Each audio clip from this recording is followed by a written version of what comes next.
Welcome back to the next chapter of Lord of the Flies. We're on chapter 4, painted faces and long hair. That's what was reminding me of hippies, which is an interesting symbology for, where do they fit in? Who were they? And how did they then, how did so many hippies become MAGA? So many from the hippie generation become MAGA. Right. What happened? But weren't these basically the same people that fell for Jim Jones? Rhonda? Yeah. The same generation. It was the hippie generation, not hippies per se, but the hippie generation that went with Jim Jones a lot. Brought their families, gave their children Kool-Aid. You have that whole commune vibe, which is very hippie. So there's the commune movement didn't last very much in most places either. No. But why? Because who's attracted to leadership? Who wants to lead a small group away from the bigger group? See, I think this explains federalism a whole bunch. It explains why we do have a federal government. Because small groups can form because people have similar interests, but then you have one narcissist or somebody who rises, who gets people excited, who's charismatic, and next thing you know, he's screwing their daughters and the government has to intervene. I know I oversimplified, and I'm positive not all small groups are like that. You know, I was going to say don't write me letters, but I'm not big enough for letters yet. You don't need to comment. I get it. But it happens all too often, whether it's within a religion. Note, religion being carved out from government. It's untouchable. Note, embassies carved out from governments. Untouchable. All those areas. Scouts, where the kids get to go away from their parents with unvetted adults. If you want to say teachers might have a background check or something, which it doesn't mean kids are safe even in a classroom necessarily. So why do we have government overreach? You may hear a fly. That's what if you hear some buzzing. Yeah. Or if I'm swatting, that's what it is. Anyway, let's get back to chapter 4 for now. I can go off on all kinds of things. The first rhythm that they became used to was the slow swing from dawn to quick dusk. They accepted the pleasures of morning, the bright sun, the whelming sea. Whelming, as opposed to overwhelming. Can't think of when else I've heard whelming. The whelming sea and sweet air, as a time when play was good and life so full that hope was not necessary and therefore forgotten.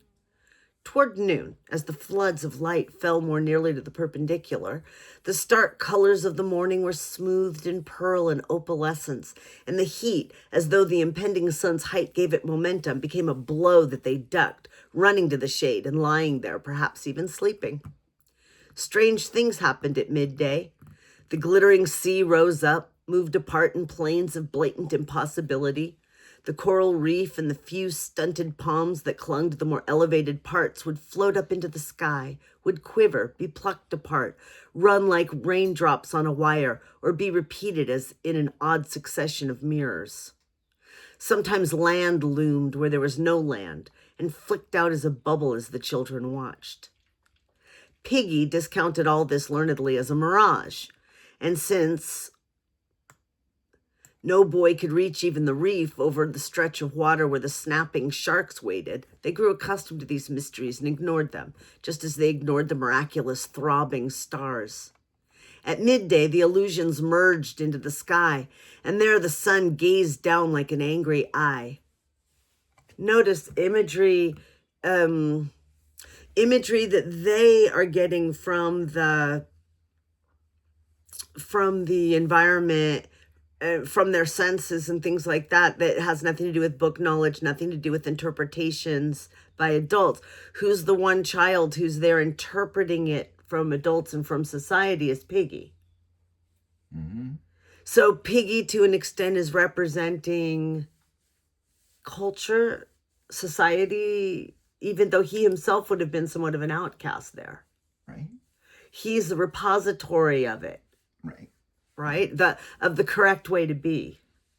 That remnant of the Victorian. Piggy.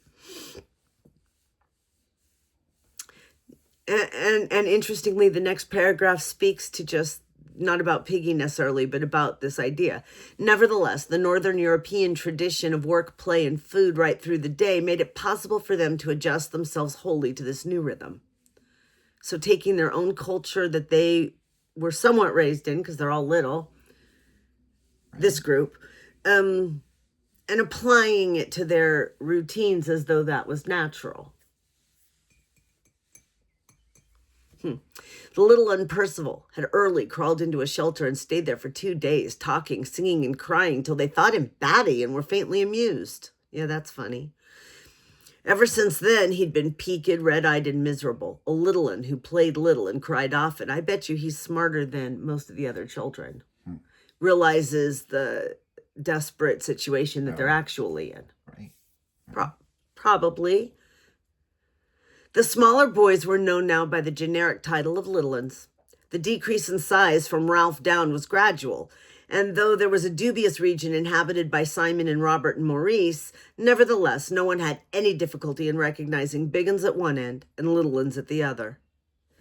The undoubted little uns, those aged about 6, led a quite distinct and at the same time intense life of their own.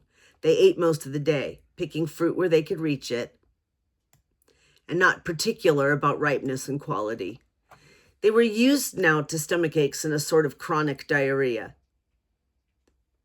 But again, rolling back of culture, that was probably the way of life. I'm pretty sure it was that food was often tainted, and they didn't know what caused bloating or whatever it is. Right. I mean, they ate things that we wouldn't dream of eating now. Yeah, no. And vice versa, probably. They suffered untold terrors in the dark and huddled together for comfort. Exactly. This is going back to the way that people existed in the Middle Ages. I know this because of listening to nighttime boring histories and learning a whole great deal about what it was like in different eras. So that's where that's my source material. Take it as you will. Apart from food and sleep, they found time for play, aimless and trivial, in the white sand by the bright water. They cried for their mothers much less often than might have been expected. They were very brown and filthily dirty. They obeyed the summons of the conch. See, they didn't have to say brown exactly. They could have said tanned and dirty.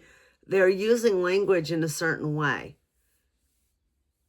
I'm afraid that the ones that can have power are taking it, and the ones that have no power are becoming othered in a certain way.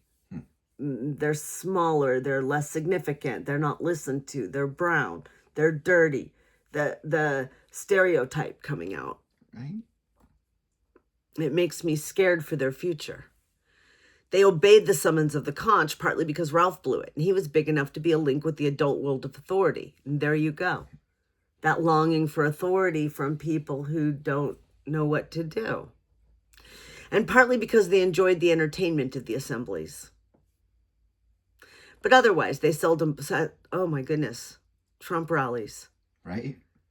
Trump rallies, rich enough to be a link with the adult world of authority, and partly because they enjoyed the entertainment of the assemblies. Right. But otherwise, they seldom bothered with the big uns, and their passionately emotional and corporate life was their own. So you have the rabble, and you have the elite. Right. In this case, remember what I said about how you cannot have anarchy because the strong and the whoever has whatever power is going to take over and create their own rules. Right. Right. I'm even thinking that it's not just that. It's more that some people want authority and some people want to follow authority, and some people are just sort of stuck there with everyone. Right. Although we all want authority at some level. Don't we want paved streets? We're not out there trying to pave them. No. It's always the streets. They had built castles in the sand at the bar. That's interesting too, huh? The American dream, castles in the sand at the bar of the little river. These castles were about 1 foot high and were decorated with shells, withered flowers, and interesting stones. Round the castles was a complex of marks, tracks, walls, railway lines that were of significance only if inspected with the eye at beach level. The little ones played here, if not happily, at least with absorbed attention. The rabble lived here, if not happily, at least with absorbed attention. And often as many as 3 of them would play the same game together. They are little. 3 were playing here now. Henry was the biggest of them. He was also a distant relative of that other boy whose mulberry-marked face had not been seen since the evening of the Great Fire. You know, they're not saying he's dead. They're implying it, of course, but they're not saying that. No. Which worries me about what he's become. Remember when Simon went off and cocooned himself? Mm-hmm. I wonder what this boy's doing. Right. He was not old enough to understand this, Henry, the one who's the distant relative, and that his relative is missing. And if he had been told the other boy had gone home in an aircraft, he would have accepted the statement without fuss or disbelief. Okay, so I guess he might know that they're related, but he doesn't know what happened to him. Right. Henry was a bit of a leader this afternoon because the other 2 were Percival and Johnny, the smallest boys in the island. Percival was mouse-colored and had not been very attractive even to his mother. What a thing to say. Right. Johnny was well-built with fair hair and a natural belligerence. Percival was mouse-colored, so his color was unattractive even to his mother, whereas the other boy was fair. Right. That's scary. And a natural belligerence. Well, just now he was being obedient because he was interested, and the 3 children, kneeling in the sand, were at peace. Roger and Maurice came out of the forest. They were relieved from duty at the fire and had come down for a swim. Roger led the way straight through the castles, kicking them over, burying the flowers, scattering the chosen stones. Why? Right. But why? Why would you do that, especially in this group where they're all, I just don't get it. I don't get it. No. This to me is like how people would come and kick down homeless people's places. Right. That kind of cruelty, I just don't get it. Is it born? Is it taught? Is it something we can do anything about? Are these the people that should be in prison? I just don't get it. I mean, if we took people and put them in prison for these small things, maybe there wouldn't be as much death. Maurice followed, laughing, and added to the destruction. The 3 little ones paused in their game and looked up. As it happened, the particular marks in which they were interested had not been touched, so they made no protest. Only Percival began to whimper with an eye full of sand. That's awful. And Maurice hurried away. In his other life, Maurice had received chastisement for filling a younger eye with sand. Now, though, there was no parent to let fall a heavy hand. Maurice still felt the unease of wrongdoing. At the back of his mind formed the uncertain outlines of an excuse. He muttered something about a swim and broke into a trot. Think about the people from January 6th. They've been unleashed. There's no heavy hand of a parent. There's no one to chastise them or tell them they did wrong. And in fact, they were pardoned by the adult. Right. Is that going to play in here somewhere? Are they going to be pardoned by an adult? Somebody going to say it's okay to be cruel? Because as soon as one person with authority says it's okay to be cruel, suddenly a whole lot of sick people think it's okay to be cruel. Roger remained watching the little ones. He was not noticeably darker than when he dropped in, but the shock of black hair down to his nape and low on his forehead seemed to suit his gloomy face again with the light and dark, and made what it seemed at first an unsociable remoteness into something forbidding. Percival, I think he's just a young goth. No, we don't know. I don't know if this is foreshadowing or not. Percival finished his whimper and went on playing, for the tears had washed the sand away. Johnny watched him with china blue eyes, then began to see all these kids. You can see something happening here where they're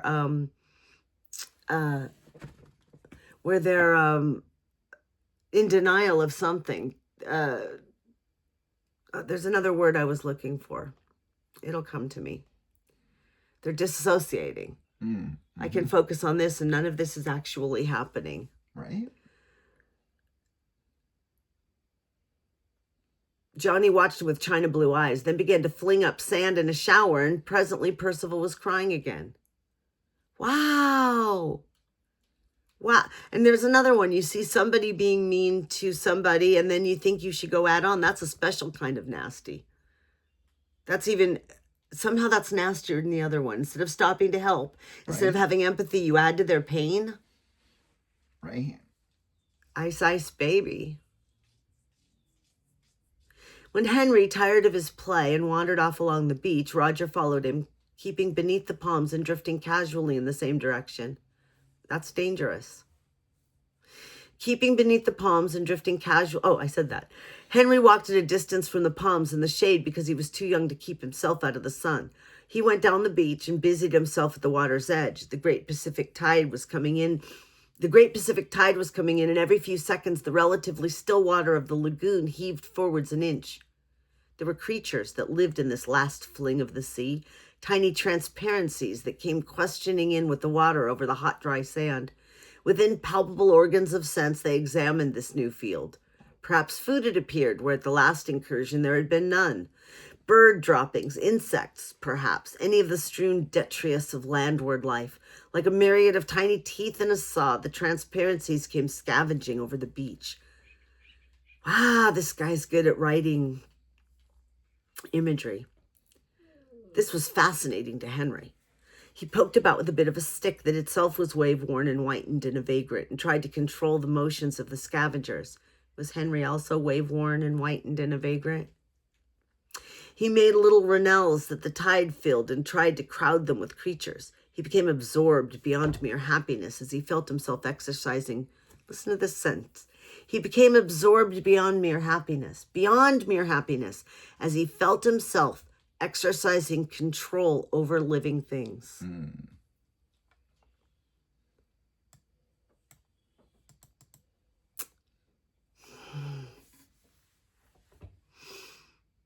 Do we all want some kind of control over living things?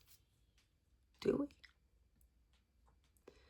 I had a professor once who said that's why people became teachers, was to exercise control.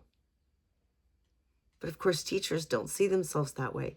They see themselves as helping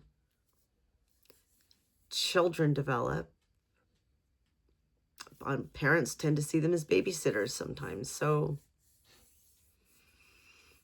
control over children is a very big thing. Because you control the future if you control children. That's right.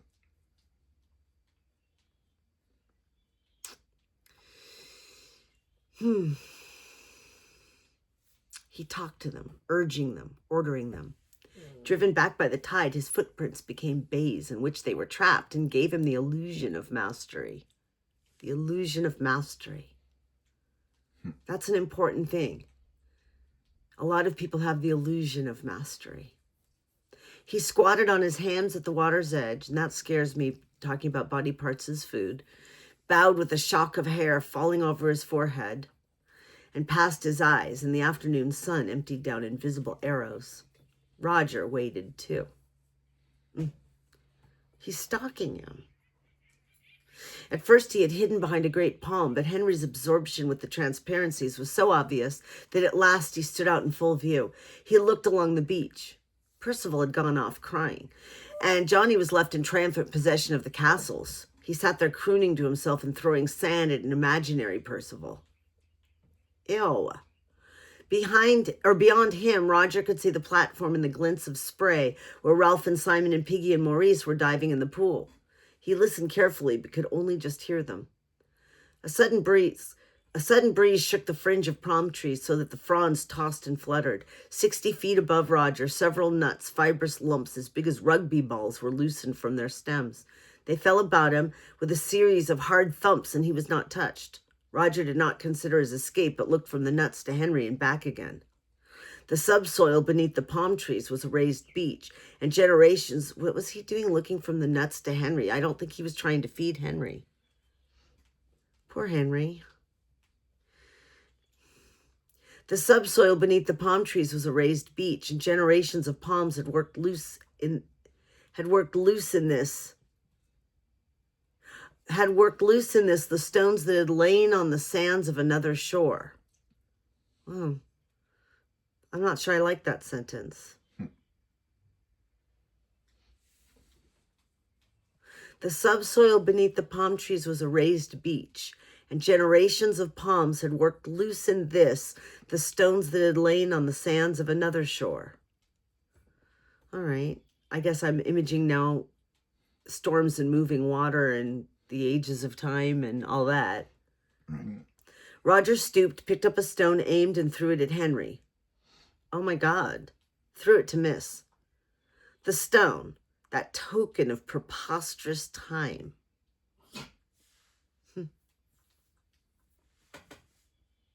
That token of preposterous time. That almost implies to me that given enough time, some people will become violent and hurt others or take over or boss them or want to control them. Am I reading too much into it?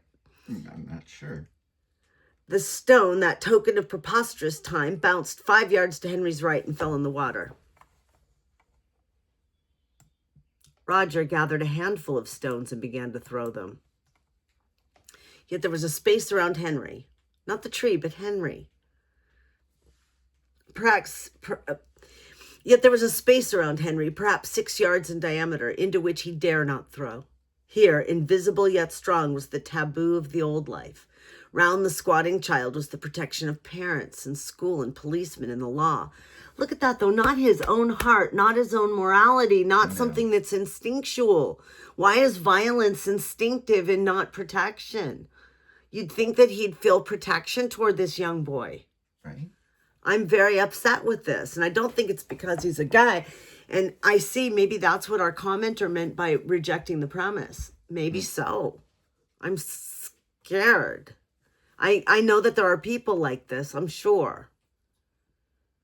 Anyway, Roger's arm was conditioned by a civilization that knew nothing of him and was in ruins. Henry was surprised by the plopping sounds in the water. He abandoned the noiseless transparencies and pointed at the center of the spreading rings like a setter. This side and that, the stones fell, and Henry turned obediently, but always too late to see the stones in the air. At last he saw one and laughed, looking for the friend who was teasing him. But Roger had whipped behind the palm again, was leaning against it, breathing quickly, his eyelids fluttering. Then Henry lost interest in stones and wandered off. That's so creepy. Right. Roger. Jack was standing under a tree about 10 yards away. When Roger opened his eyes and saw him, a darker shadow crept beneath the swarthiness of his skin, but Jack noticed nothing. He was eager, impatient, beckoning so that Roger went to him. So Roger thinks Jack did it, huh? Do you get that? What do they mean, a darker shadow crept beneath the swarthiness of his skin? I don't know. See, I think Roger saw Jack after all those stones and got creeped out. I don't know, though. Right. He was eager, impatient, beckoning so that Roger went to him. There was a small pool at the end of the river, dammed back by sand and full of white water lilies and needle-like reeds. Here Sam and Eric were waiting, and Bill. Jack, concealed from the sun, knelt by the pool and opened the 2 large leaves that he carried. One of them contained white clay and the other red. By them lay a stick of charcoal brought down from the fire. So he's not really taking care of them. He's trying to coerce them into doing something else. Oh, I think they're talking about hunting. Oh. Jack explained to Roger as he worked. They don't smell me. They see me, I think. Something pink under the trees. He smeared on the clay. If only I'd some green. He turned a half-concealed face up to Roger and answered the incomprehension of his gaze. For hunting. Like in the war, dazzle paint. Like things trying to look like something else. He twisted in the urgency of the telling. Like moths on a tree trunk. Roger understood and nodded gravely. The twins moved toward Jack and began to protest timidly about something. Jack waved them away. Shut up! I guess he doesn't know the word camouflage, or had that not come up yet? Maybe he just doesn't know it. He rubbed the charcoal stick between the patches of red and white on his face. No, you two. Come with me. He peered at his reflection and disliked it. He bent down, took up a double handful of lukewarm water, and rubbed the mess from his face. Freckles and sandy eyebrows appeared. Roger smiled unwillingly. You don't look half a mess. Jack planned his new face. He made one cheek and one eye socket white. Then he rubbed red over the other half of his face and slashed a black bar of charcoal across from right ear to left jaw. He looked in the pool for his reflection, but his breathing troubled the mirror. Samneric, get me a coconut, an empty one. Samneric, all right. He knelt. Oh, Sam and Eric, that's the twins. Samneric. He knelt, holding a shell of water. A rounded patch of sunlight fell on his face, and a brightness appeared in the depths of the water. He looked in astonishment, no longer at himself, but an awesome stranger. And there's another human trait. Concealing and or decorating oneself.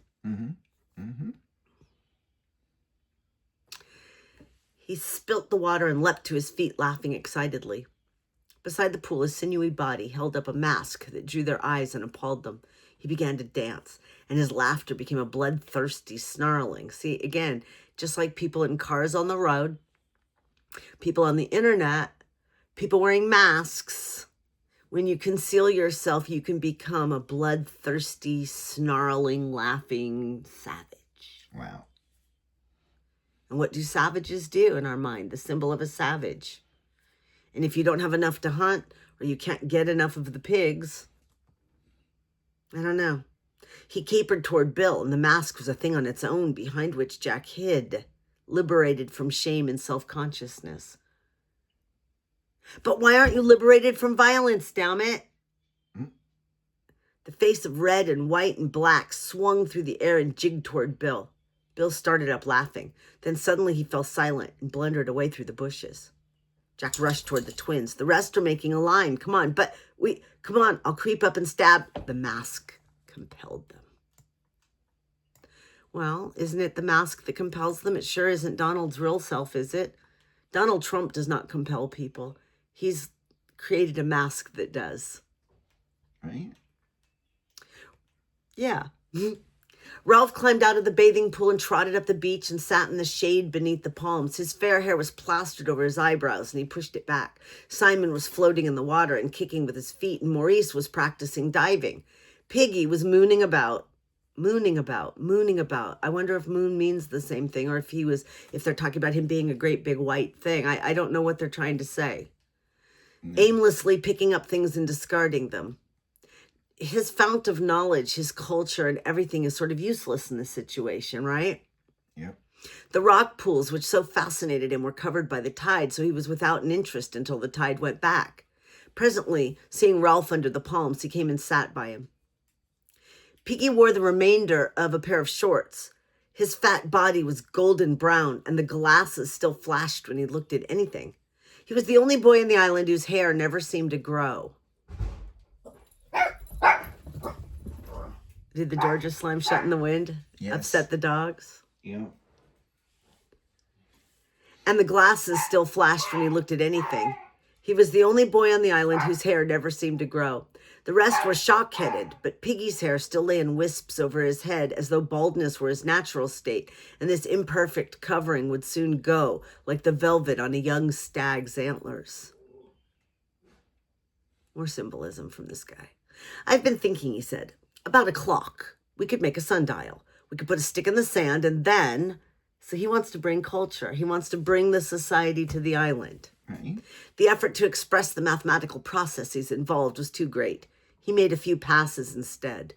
And an airplane and a TV set, said Ralph sourly, and a steam engine. Well, when you don't understand science, everything's magic. Right. I'll say that again. If you don't understand science, everything is magic. I guess then anything could be true. Piggy shook his head. You have to have a lot of metal things for that, he said, and we haven't got no metal. But we got a stick. Ralph turned and smiled involuntarily. Piggy was a bore.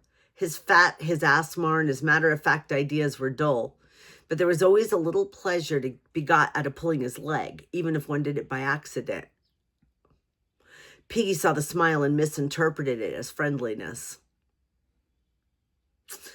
There had grown up tacitly among the big uns the opinion that Piggy was an outsider.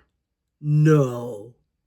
Not only by accent, which did not matter, but by fat and asthma and specs and a certain disinclination for manual labor. Now, asthma. That's right. I'd forgotten. Now, finding that something he had said made Ralph smile, he rejoiced and pressed his advantage. Oh, Piggy. We got a lot of sticks. We could have a sundial each. Then we should know what the time was. Oh, what a nerd thing to say. Right. Fat lot of good that would be. You said you wanted things done so we could be rescued. Oh, shut up. He leapt to his feet and trotted back to the pool just as Maurice did a rather poor dive. Ralph was glad of a chance to change the subject. He shouted as Maurice came to the surface. Belly flop! Belly flop! I guess kind of what do you expect from a bunch of kids, though, in another way of looking at it. Right. Maybe the menace, the darkness, who raised these dark children. Yeah. But Right. I'm just saying, Right. what do we expect them to do? Know all the science? What do we expect from them?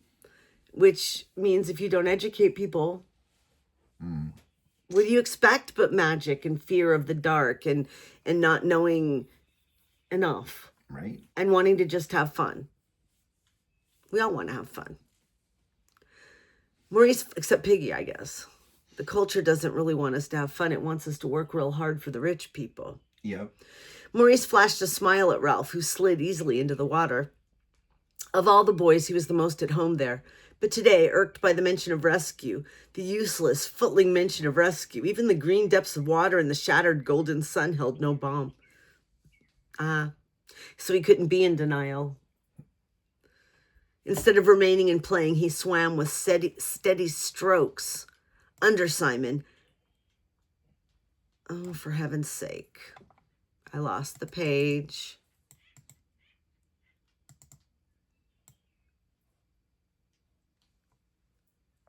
Must be right here. Yes, I found it. Under Simon, and crawled out of the other side of the pool to lie there sleek and streaming like a seal. Piggy, always clumsy, stood up and came to stand by him so that Ralph rolled on his stomach and pretended not to see. The mirages had died away, and gloomily he ran his eye along the taut blue line of the horizon. The next moment he was on his feet, shouting, "Smoke! Smoke!" Simon tried to sit up in the water and got a mouthful. Maurice, who'd been standing ready to dive, swayed back on his heels, made a bolt for the platform, then swerved back to the grass under the palms. There he started to pull on his tattered shorts to be ready for anything. Ralph stood, one hand holding back his hair, the other clenched. Simon was climbing out of the water. Piggy was rubbing his glasses on his shorts and squinting at the sea. Maurice had got both legs through one leg of his shorts. Of all the boys, only Ralph was still. "I can't see no smoke," said Piggy incredulously. "I can't see no smoke, Ralph. Where is it?" Ralph said nothing. Now both his hands were clenched over his forehead so the fair hair was kept out of his eyes. He was leaning forward and already the salt was whitening his body. "Ralph, where's the ship?" Simon stood by, looking from Ralph to the horizon. Maurice's trousers gave way with a sigh and he abandoned them as a wreck. Rushed toward the forest, then came back again. The smoke was a tight little knot on the horizon and was uncoiling slowly. Beneath the smoke was a dot that might be a funnel. Ralph's face was pale as he spoke to himself. "They'll see our smoke." Piggy was looking in the right direction now. "It don't look like much." He turned round and peered up at the mountain. Ralph continued to watch the ship ravenously. Color was coming back into his face. Simon stood by him silent. "I know I can't see very much," said Piggy, "but have we got any smoke?" Ralph moved impatiently, still watching the ship, the smoke on the mountain. Maurice came running and stared out to sea. Both Simon and Piggy were looking at the mountain. Piggy screwed up his face, but Simon cried out as though he'd heard himself, "Ralph! Ralph!" The quality of his speech twisted Ralph on the sand. "You tell me," said Piggy anxiously. "Is there a signal?" Ralph looked back at the dispersing smoke on the horizon, then up at the mountain. "Ralph, please, is there a signal?" Simon put out his hand timidly to touch Ralph, but Ralph started to run, splashing through the shallow end of the bathing pool, across the hot white sand and under the palms. A moment later, he was battling with the complex undergrowth that was already engulfing the scar. Simon ran after him, then Maurice. Piggy shouted, "Ralph, please, Ralph!"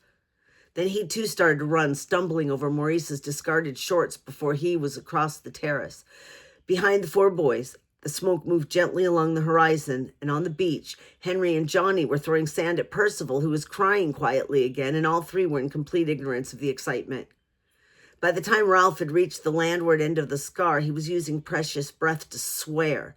He did desperate violence to his naked body among the rasping creepers, so the blood was sliding over him. Just where the steep ascent of the mountain began, he stopped.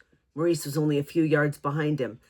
"Piggy Specs," shouted Ralph. "If the fire's all out, we'll need them." He stopped shouting and swayed on his feet. Piggy was only just visible, bumbling up from the beach.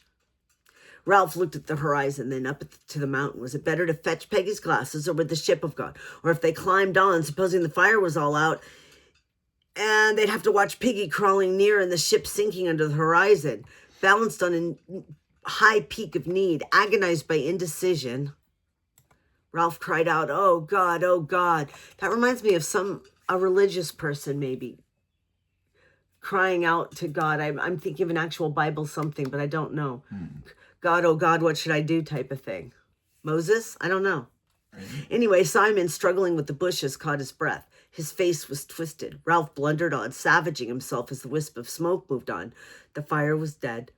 They saw that straight away. Saw what they had really known about down on the beach when the smoke of home had beckoned. The fire was out, smokeless and dead. The watchers were gone. A pile of unused fuel lay ready. Ralph turned to the sea. The horizon stretched impersonal once more, barren of all but the faintest trace of smoke. Ralph ran stumbling along the rocks, saved himself on the edge of the pink cliff, and screamed at the ship, "Come back, come back." He ran backwards and forwards along the cliff, his face always to the sea, and his voice rose insanely, "Come back, come back." Simon and Maurice arrived. Ralph looked at them with unwinking eyes. Simon turned away, smearing the water from his cheeks. Ralph reached inside himself for the worst word he knew.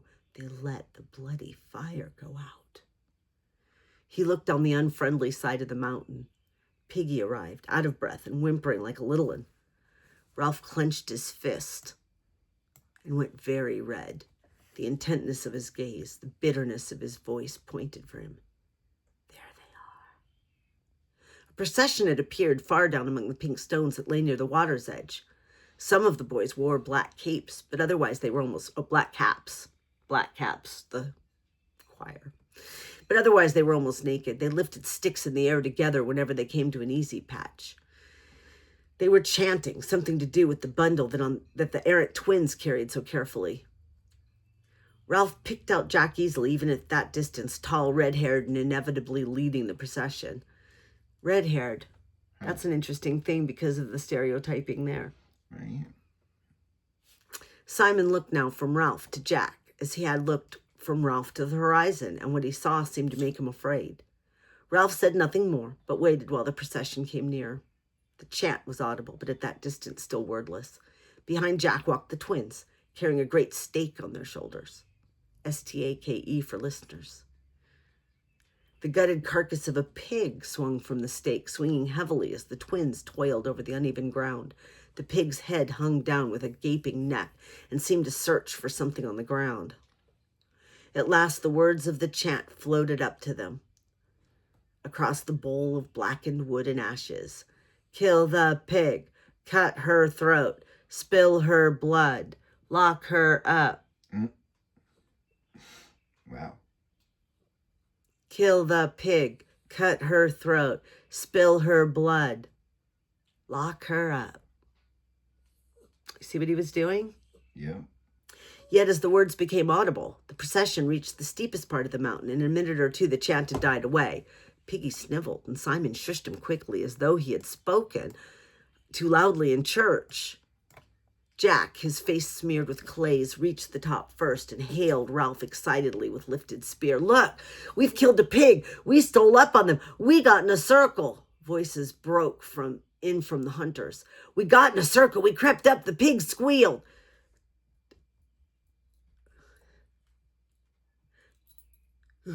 The twins stood with the pig swinging between them, dropping black gouts on the rock. They seemed to share one wide, ecstatic grin. Jack had too many things to tell Ralph at once. Instead, he danced a step or two, then remembered his dignity, stood still grinning. He noticed blood on his hands and grimaced distastefully, looking for something on which to clean them. "Out, damn spot. then wiped them on his shorts and laughed. Ralph spoke. You let the fire go out. Jack checked, vaguely irritated by the irrelevance, but too happy to let it worry him. We can light the fire again. You should have been with us, Ralph. We had a smashing time. The twins got knocked over. We hit the pig. I fell on top. I cut the pig's throat, said Jack proudly, and yet twitched as he said it. Can I borrow yours, Ralph, to make a nick in the hilt? The boys chattered and danced. The twins continued to grin. There was lashings of blood, said Jack, laughing and shuddering. You should have seen it. We'll go hunting every day. Ralph spoke again hoarsely. He had not moved. You let the fire go out. This repetition made Jack uneasy. He looked at the twins and then back at Ralph. We had to have them in the hunt, he said, or there wouldn't have been enough for a ring. He flushed, conscious of a fault. The fire's only been out an hour or two. We can light up again. He noticed Ralph's scarred nakedness and the somber silence of all four of them. He saw it charitable in his happiness to include them in the thing that had happened. His mind was crowded with memories of the knowledge that had come to them when they closed in on the struggling pig, knowledge that they had outwitted a living thing, imposed their will upon it, taken away its life like a long, satisfying drink. No. See, it's one thing when you need the food, but not all. I don't understand it exactly. I mean, I guess I understand the triumph of feeding your village. I understand that, but he spread his arms wide. You should have seen the blood. The hunters were silent now, but at this they buzzed again. Ralph flung back his hair. One arm pointed toward the empty horizon. His voice was loud and savage and struck them into silence. There was a ship! Jack, faced at once with too many awful implications, ducked away from them. He laid a hand on the pig and drew his knife. Ralph brought his arm down, fists clenched, and his voice shook. There was a ship out there. You said you'd keep the fire going, and you let it out. He took a step toward Jack, who turned and faced him. They might have seen us. We might have gone home.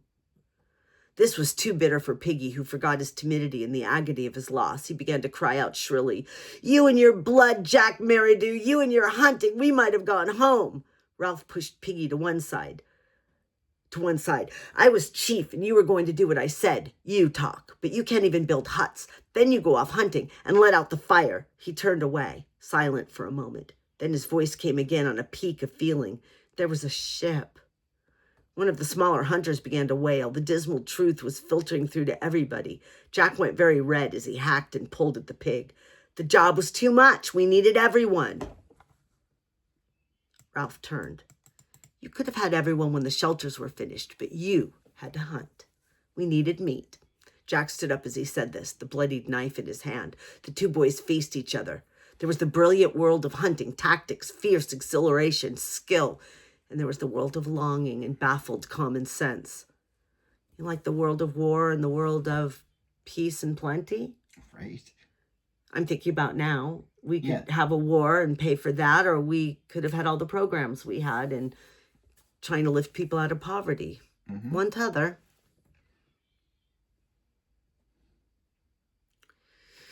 Jack transferred the knife to his left hand and smudged blood over his forehead as he pushed down the plastered hair. Piggy began again. You did ought to have let that fire out. You said you'd keep the smoke going. This from Piggy, and the wails of agreement from some of the hunters drove Jack to violence. The bolting look came into his blue eyes. He took a step, and able at last to hit someone, stuck his fist into Piggy's stomach. Piggy sat down with a grunt.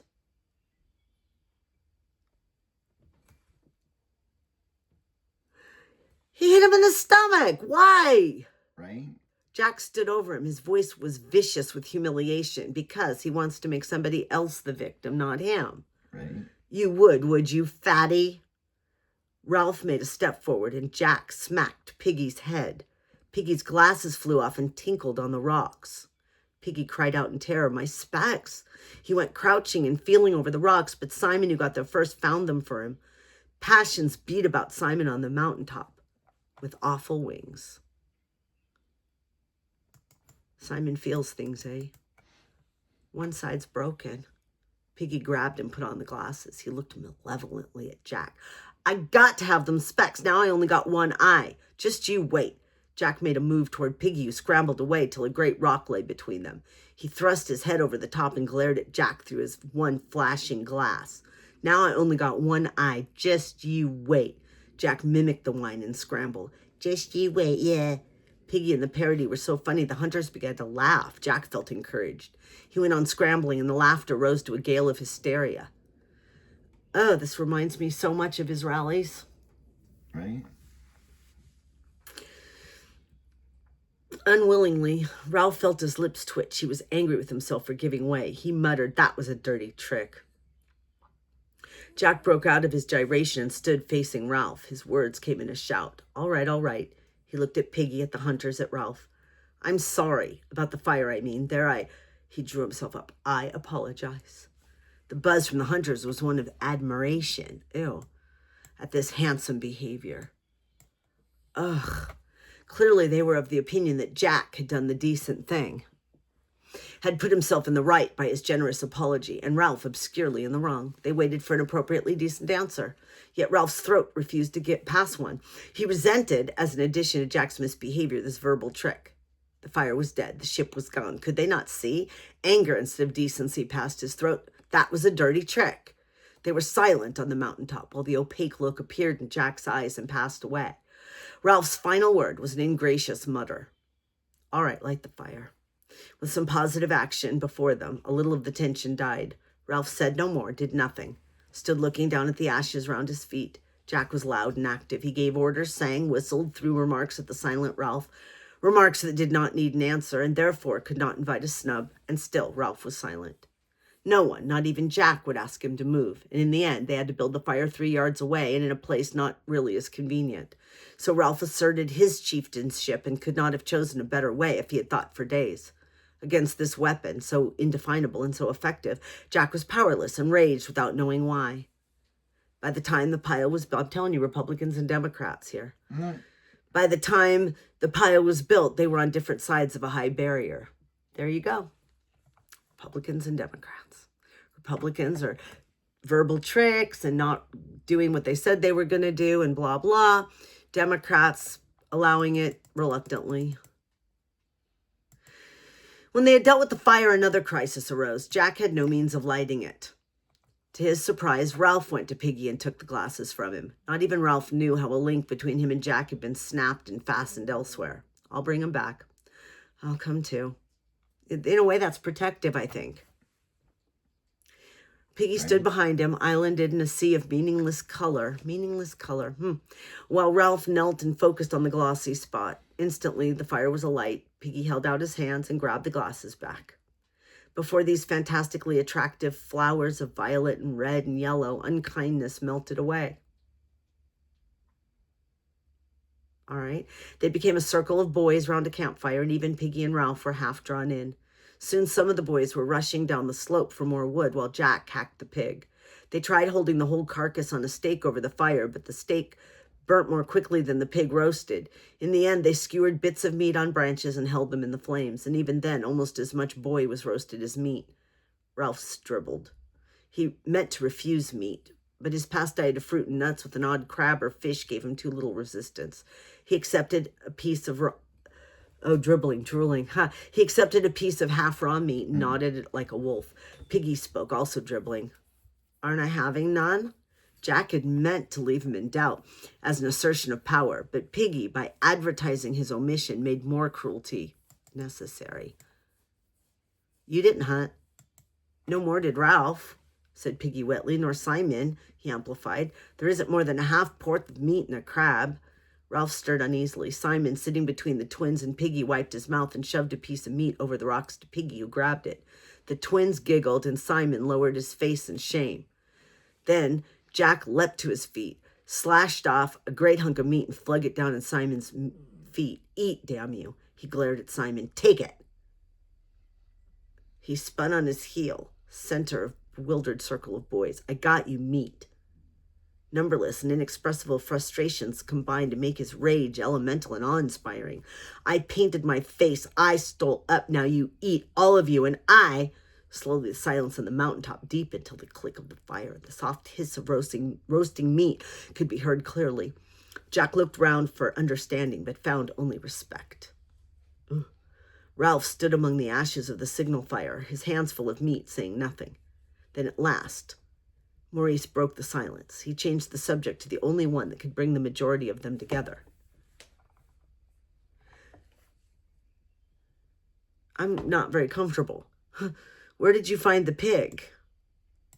Roger pointed down the unfriendly side. They were down there by the sea. Jack, recovering, could not bear to have a story told. He broke in quickly. We spread round. I crept on hands and knees. The spears fell out because they hadn't barbs on. The pig ran away and made an awful noise. It turned back and ran into the circle, bleeding. All the boys were talking at once, relieved and excited. We closed in. The first blow had paralyzed its hindquarters. So then the circle could close in and beat and beat. I cut the pig's throat. The twins, still sharing their identical grin, jumped up and ran round each other. Then the rest joined in, making pig-dying noises and shouting. One for his knob. Give him a 4-penny one. Then Maurice pretended to be the pig and ran squealing it into the center, and the hunters, circling still, pretended to beat him. As they danced, they sang, kill the pig, bash her throat. Or, kill the pig, cut her throat, bash her in. Ralph watched them, envious and resentful. Not till they flagged and the chant died away did he speak. I'm calling an assembly. One by one, they halted and stood watching him. With the conch, I'm calling a meeting, even if we have to go down into the dark. Down onto the platform, when I blow it. Now. He turned away and walked off down the mountain.